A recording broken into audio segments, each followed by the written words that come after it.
quantifiers. आज we are going to learn a topic named as chain rule. Alright, it's very important to get. In fact, 2022 में there was a question in slot 3 which was directly from this topic. अगर आपको ये topic का basic formula आता है, you would have been able to do it. Alright. Now before we move forward, like we always say कि अगर आप चाहते हैं कि आपको सारी इंफॉर्मेशन आपके व्हाट्सएप में मिल जाए, तो आप एक गूगल फॉर्म का लिंक है डिस्क्रिप्शन में, उसको भर दीजिएगा। राइट, एंड उसके अलावा आपके पास एक फेसबुक ग्रुप का लिंक है, उसको ज्वाइन कर लीजिएगा। आइए let's understand the topic. Topic कहता क्या है? टॉपिक को समझने के लिए ना एक छोटा सा फॉर्मूला हम डिराइव करेंगे, ताकि हमें वो समझ भी आए और हमें वो याद भी रहे। वो फॉर्मूला कैसे बनता है? हमें कहा जाता है that men is directly proportional to work. What do we mean by that? कि जितने ज्यादा लोग होंगे उतना ही ज्यादा काम होगा। ऑब्वियसली बात है यार, देखो अगर दो लोग काम करेंगे तो कुछ यूनिट काम होगा, चार लोग काम करेंगे तो और ज्यादा काम होगा। Second, days is directly proportional to work. जितने ज्यादा दिनों के लिए काम करेंगे उतना ज्यादा वर्क होगा। Right, the more days you will work for, the more will be the work done. Right, and finally hours is directly proportional to work. जितने ज्यादा घंटों के लिए काम करोगे उतना ज्यादा काम होगा। Basic as that. राइट, तो अगर मैं तीनों को कंबाइन कर दूं तो मैं कह सकता हूं that men days hours is directly proportional to. ये जो मेन डेज आवर्स हैं ये वर्क का डायरेक्टली प्रोपोर्शनल है। तो अब प्रोपोर्शनैलिटी लगी हुई है, जब भी प्रोपोर्शनैलिटी हटती है तो क्या आता है साइन? Constant K. तो M D H is equal to K into W. अब लेट्स से मुझे ये फॉर्मूला दो क्लासेस के लिए डिफाइन करना है। क्लास 1 में कोई बच्चे बैठे हुए हैं और क्लास 2 में भी कुछ बच्चे बैठे हुए हैं। दो अलग अलग क्लासेस एक स्कूल में। ठीक है, तो मैं क्या कहता हूं? मैं कहता हूं कि जो फर्स्ट तरफ है ना, वहां पे मैं क्या कहता हूँ दैट M1, क्लास 1 में कुछ बच्चे बैठे हैं M1, उन्होंने कुछ D1 डेज में H1 आवर्स लगा के कुछ काम किया W1, जो कि इक्वल किसके आएगा? के। ऑलराइट, क्लास 2 में कुछ बच्चे बैठे हैं, let's name them M2। Work किया उन्होंने, डेज करे D2, आवर्स लगाए H2 और वर्क करा उन्होंने W2। अब इक्वल तो ये भी कांस्टेंट के ही होगा, क्योंकि M1 D1 H1 by MDH जो हमने यहाँ देखा था, MDH by W is equal to K. तो दोनों ही चीजें के इक्वल होंगी हमारी। राइट, तो अब अगर क्योंकि दोनों ही के इक्वल है, क्योंकि दोनों ही के इक्वल है, तो ये पूरा सिस्टम आपस में भी इक्वल होगा। यानी कि M1 D1 H1 by W1 is equal to M2 D2 H2 by W2। Now, this formula is called the basic crux of chain rule in partnership. अगर आपको ये फॉर्मूला आपने डिराइव कर लिया और समझ लिया, तो अब आपकी जिंदगी आसान है। चेन रूल, ठीक है? तो ये आपकी एक बेसिक चीज है जो हमें समझ आनी चाहिए। Let's erase it now. Right, तो अब हम इसके कुछ क्वेश्चंस करेंगे। आपको कुछ क्वेश्चन दिए जाएंगे, उसकी डायरेक्ट वैल्यूज होंगी। यानी कि इतने मैन है, इतने डेज है, इतने आवर्स में इतना वर्क किया, and you have to just plug in the values. आइए कुछ क्वेश्चंस करते हैं in order to understand that हमने किया क्या है। All right, and before we do the question, like you always say, this what you are seeing right now is the tip of the iceberg of what we provide in the full course, right? This is a basic QA course. In the full course, we will do everything in much more detail, right? You will have some chapter-wise tests. You will have everything at your disposal along with the best mentorship, right? Okay. आइए, let's start this. अब देखो, कहता है 25 men working 9 hours a day can complete a work in 24 days. यानी कि यहां से मैं क्या पहचान पा रहा हूं कि M1 इज 25, इन्होंने 9 घंटे काम किया, H1 is 9 and D1 is 24। इन्होंने कुछ काम किया, उसको हम बोल देते हैं W। तो W काम किया। Then in how many days will 18 men, अब M2 क्या है? 18 will work 8 hours a day, 8 घंटे काम करेंगे to do the same work. Days हमने निकालने हैं और वर्क उन्होंने कहा सेम है, वर्क का नेचर सेम है, तो उसको भी W लिया था तो इसको भी W ले लिया। अब हमारा फॉर्मूला क्या कहता है? M1 D1 H1 by W1 is equal to M2 D2 H2 by W2। So M1 है 25, D1 है 24, H1 है 9, चलो ले दिया मैंने, अपॉन W1 है W is equal to M2 है 18, T2 हमने निकालना है, Rs है 8, अपॉन वर्क है W, वर्क सेम है तो W और W कैंसिल हो गया, 18 इंटू 8 144, 24 इंटू 6 144, तो D2 आया हमारा 225/6 जो कि होता है 75/2, यानी कि 37.5 डेज। कौन सा ऑप्शन है? Third option, 37.5। राइट, तो ये आपका डायरेक्टली ही आंसर आ गया। अच्छा, एक बात हमें और जाननी पड़ेगी यार, देखो जब हम ये फॉर्मूला लगा रहे हैं ना, M1 D1 H1 by W1 is equal to M2 D2 H2 by W2, जब हम ये फॉर्मूला लगा रहे हैं तो हम एक चीज एज्यूम कर रहे हैं कि ये जो दोनों मेन है ना, दोनों मेन, इनकी एफिशिएंसी सेम है। ये जो दोनों जो डेज हैं, ये दोनों डेज 24 आवर्स के हैं, और ये जो आवर्स हैं दोनों तरफ आवर्स 60 मिनट्स के। The system is consistent, system is consistent at both ends, तभी ये फॉर्मूला लग पाएगा कि दोनों तरफ मेन की एफिशिएंसी सेम है। M1 is equal to M2 in terms of efficiency, ठीक है। डे वन दोनों तरफ 24 आवर्स के हैं, और जो आवर्स हैं वो दोनों ही तरफ 60 मिनट्स के हैं। राइट, अगर हमारे मेंस की एफिशिएंसी डिफरेंट हुई, we will then serve the question differently, उसको हम करेंगे, हम समझेंगे उसको कैसे करना है, ठीक है। तो this is the basic thing that we need to understand. Alright, let's move to the next question. क्या था? 7 men can reap 70 hectares in 35 days. Then 34 men can reap the same field in 21 days. Can reap the same field in how many hectares can reap the field? Okay. Oh, interesting. सी, अब इसमें पहचानना है कि जो hectares दिया गया है, this is the work, ये वो लोग मिलके काम कर रहे हैं। 7 men थे, M1 35 डेज काम किया, आवर्स नहीं दिए हुए इग्नोर कर दो, काम कितना हुआ 70 हेक्टेयर्स, इज इक्वल टू, अब यहां पे क्या आ रहा है आपके पास 34 men इनटू, हमने क्या करना है, अब आपको 21 डेज दिए हुए उन्होंने, और ये निकालना है कि वो कितना वर्क करेंगे, है ना, तो ये हमने निकालना था। अब है फॉर्मूला ये भी वही, देखो हमने जो लगाया, M1 D1 H1 by W1 is equal to M2 D2 H2 by W2। अब इसमें क्योंकि हमारे पास H1 था ही नहीं, H2 था ही नहीं, तो मैंने उसको इग्नोर कर दिया, M1 D1 पुट कर दिया, सब कर दिया, सो 35 2 7 3, so 34 into 6 204, so work is equal to 204 hectares। आपका answer correctly, so this was this easy, right? आपको सिर्फ वैल्यूज प्लग इन करनी है, you will keep getting the answers।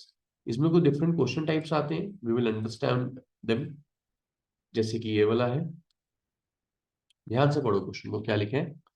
AMES contractor undertake to renew the floor of a building within 40 days। एक contractor ने एक काम लिया, वो काम उसने पूरा करना है 40 डेज में, this has to be done in 40 days, and immediately employ 27 men to do it, तो उसने 27 men को एम्प्लॉय किया। At the end of 31 days only half the work was done. At the end of 31 days, जब 31 days खत्म हुए, so the only half the work was done, which mean half the work was remaining. Right. Then how many more men should he employ to complete the work on time? यानी उसको 9 दिनों में W/2 work करना है। सी, बड़ा simple सा fund है, आप वो वर्क देखोगे जो वर्क हुआ है, ये नहीं देखोगे जो होना चाहिए था, मतलब कि 40 दिनों में काम होना चाहिए था, लेकिन 31 डेज में हुआ तो नहीं ना, उस पर पोर्शन से काम हुआ कितने, 27 men जो एम्प्लॉय किए गए थे, उन्होंने 31 डेज में काम किया W/2, इतना सा काम किया उन्होंने। देन कहता है कितने लोगों को और एम्प्लॉय किया जाए, तो 27 प्लस एक्स, इस पूरे को मैं बोल देता हूँ वाई। तो मैंने कहा कि एक्स लोग और एम्प्लॉय करने हैं, ताकि जो काम है वो 9 डेज में पूरा हो जाए। अब उसको 9 डेज में वापस वर्क कितना करना है, W2। तो this is M1, this is D1, this is W1, M2 D2 W2, बस फॉर्मूला लगा दो। 27 लोगों ने 31 डेज में वर्क किया था W/2, देन 9 लोगों ने, सॉरी 9 दिनों में कुछ लोगों ने, उस लोगों को मैंने क्या बोला, वाई, काम करना है अगेन W/2, राइट, ये बचा लो काम। तो 9×3 = 31, 2 3 वाई आया 93, राइट।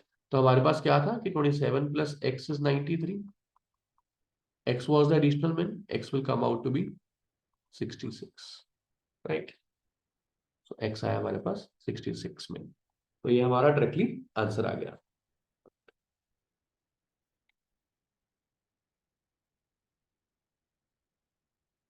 ओके, अगले टाइप पे चलते हैं।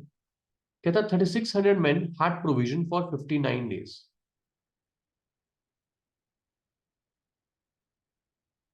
प्रोविजन का मतलब होता है फूड, ठीक है, फूड फॉर 59 डेज, प्रोविजन मतलब इंतजाम होता है बेसिकली, ठीक है। 59 डेज का खाना है इनके पास, लेट अस से, alright. But after 10 days, after 10 days, 10 दिन निकल गए, अ री इन्फोर्समेंट अराइव्स, तो कुछ और लोग आ गए, यानी 3600 थे, री इन्फोर्समेंट मीन्स कुछ एक्स्ट्रा लोग आ गए, तो वो 3600 + x हो गए। As a result the food lasted for only 36 days, तो एज अ रिजल्ट क्योंकि ज्यादा लोग आ गए तो फूड सिर्फ 36 डेज और चला। What do we mean by this? देखो 3600 लोग आए थे, वो अपने साथ 59 डेज का खाना लेके आए थे। जब 10 दिन उन्होंने खाना खा लिया, तो 3600 लोगों के पास 49 दिनों का खाना बचा होना चाहिए आइडियली, राइट। अगर 59 डेज का खाना लेके आए हो, 10 दिन खाना खा लिया, तो बचा तो 49 डेज का ना। लेकिन हो क्या रहा है, क्योंकि कुछ एक्स्ट्रा लोग आ गए, 600 + x लोग हो गए, जिसको मैंने y बोला, अब वो खाना जल्दी खत्म हो गया। ऑब्वियसली अगर हमारे पास कम लोग थे तो खाना लंबा टाइम चल रहा था, अब अगर ज्यादा लोग हो गए तो वही खाना आपका कम टाइम चलेगा, सिंपल एज दैट, ठीक है। अब इसमें खाने को वर्क की तरह ट्रीट कर सकते हो आप।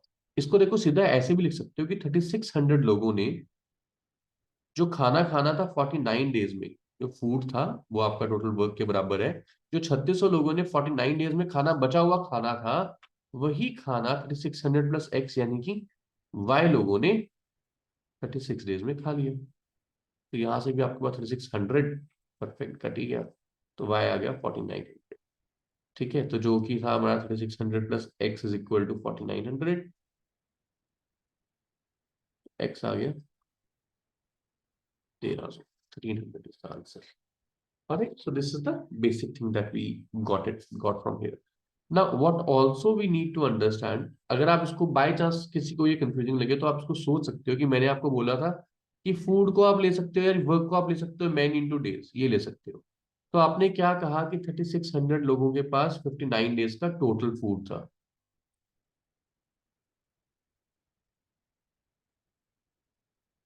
जिसमें से उन्होंने फूड कंज्यूम कितना किया,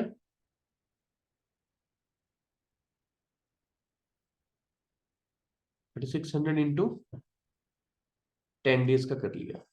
तो जो फूड बचा वो कितना बचा, सब्ट्रैक्ट कर देंगे।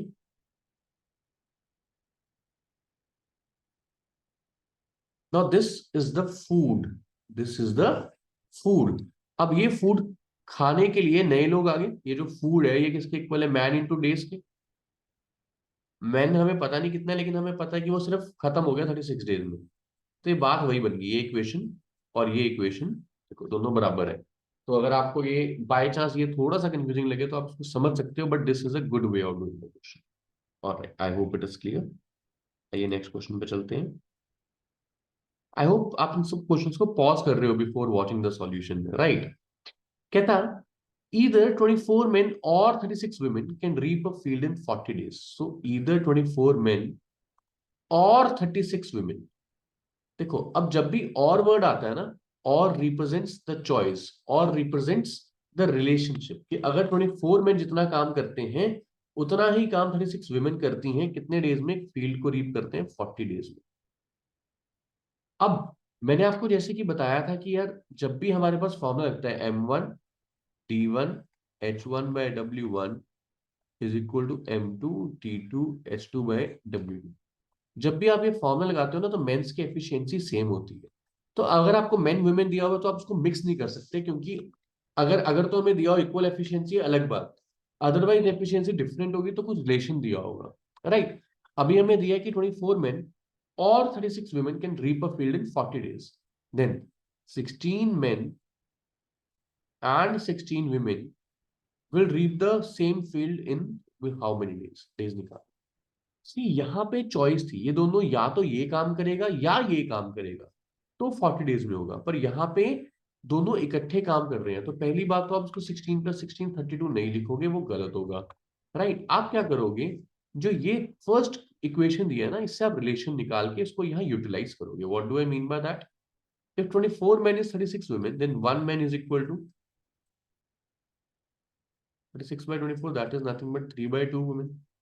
सो 1 man is 3/2 women। इसको अब आप यहाँ पुट कर दो कि 16 मैन था ना, इसको women में कन्वर्ट कर देते हैं, 16 into 3/2 women plus 16 women is already there, so I get 24 plus 16, 40 women आ गया। राइट, तो बेसिकली जो आपके पास 16 men plus 16 women थे, आपको ओवरऑल 40 women रिप्रेजेंट कर रहे हैं। ठीक है ना, हमें क्या दिया हुआ था कि if 36 women can do a work in 40 days, हमें यही दिया था ना शुरू में कि 36 women can do a work in 40 days, then 40 women, अब हमने देखा कि 40 women will do the same work in how many days। तो यहाँ पे क्या आ गया, d is equal to 36, d आ गया आप लोगों के पास 36। Right, again it made our life very easy, so d या 36 आ गया, this is our answer. Right, if guys you have understood everything, these are our past results, because this is something people judge an institute by, right? And just try these 5 questions and comment your answers. If you have any doubts, you can tag us, right? I hope this was a good lesson for you all. Thank you so much.